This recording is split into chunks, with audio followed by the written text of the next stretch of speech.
An important aspect of R is that much of its functionality comes from installing external libraries or packages. Out of the box, R can do many, many things. It's a fully functional programming language. It can do a lot of statistics, but inevitably for many tasks, even those that aren't that highly specialized, it's useful, if not required, to have external packages installed. Now, if you're lucky and you're in a course or you're using someone else's code, it can be super easy to install packages because you've been given a command like this, which is install packages, and then the name of some kind of package, for example, ggplot2. So if you see this code, all you need to do is run it, and R will do the rest. Generally speaking, you only need to install a package one time. You don't need to reinstall it when you go back to the same script. Sometimes if you update R, if there happens to have randomly been an update to the package, you might have to update a package when you go back to a script, but usually you only have to install it once.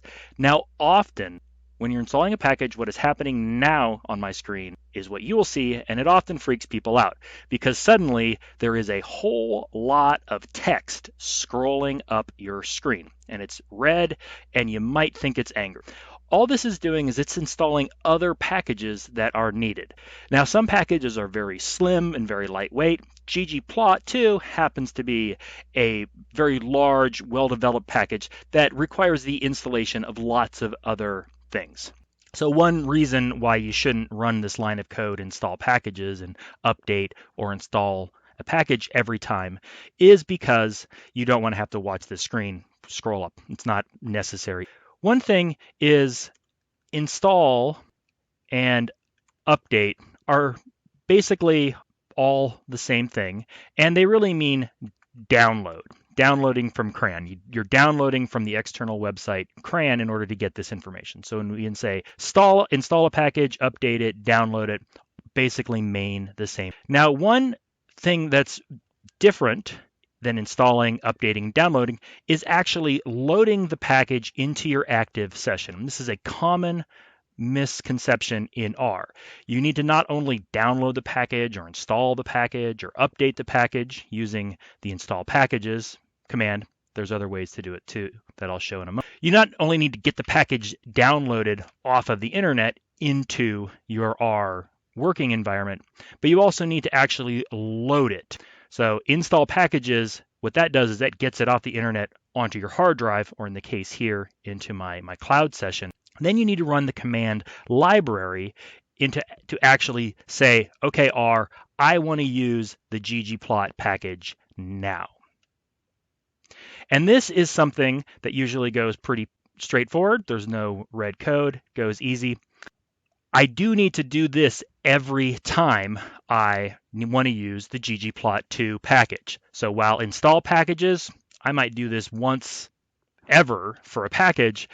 Library package name, I do that every day, every time I open R.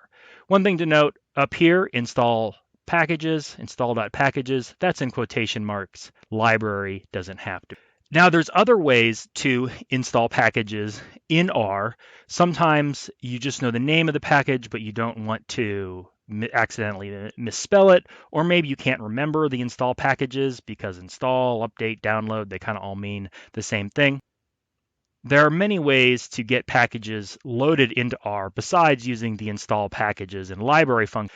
Perhaps you want to add a package to your current work session and you don't remember the exact name or you can't remember the library command. All packages that you already have downloaded to your hard drive or into your session are listed in this packages tab. So you find the file, plot, package help viewer pane, you locate the packages tab, and then if you click on a check mark next to a package, it will load it for you. So here it says library ellipsis. That's loads the ellipsis package. If I want to load the evaluate package, I can click. Now, perhaps the package has never been downloaded before, and you need to load it for the very first time. You need to download it. So then what you need to do is go to install packages. So this is under tools, install packages, and click on that. and a little pop-up will come in RStudio. It'll say install from. You don't need to worry about that.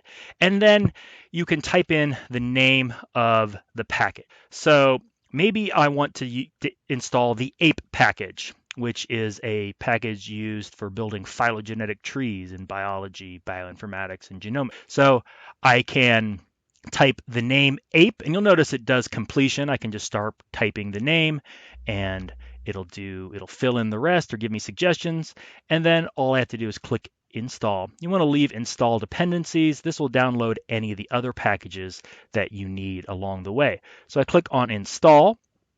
RStudio Cloud will take a minute. You'll notice that it's running the code install.packages for you. So if you forget the install.packages command or you're not getting it to run, you can simply go through the command menu.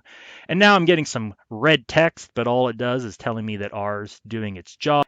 Ape is a fairly large, fully featured package, so it's probably going to have to download some other things. It's going to give me a lot of text, different information. All I have to do is sit tight and wait. And now, in my packages tab here, I can see the ape package. I could install it by clicking on it, or I can type library ape. You'll notice that pretty much anywhere you work, RStudio is going to try to help you out. If you start typing a word, it will give you suggestions for what you might be trying to type. So I can click on that. Does not have to be in quotation marks, and I can run that, and it will actually load the ape package into my active work session. I've done this in RStudio Cloud. The same principles apply to just about any way you work with RStudio.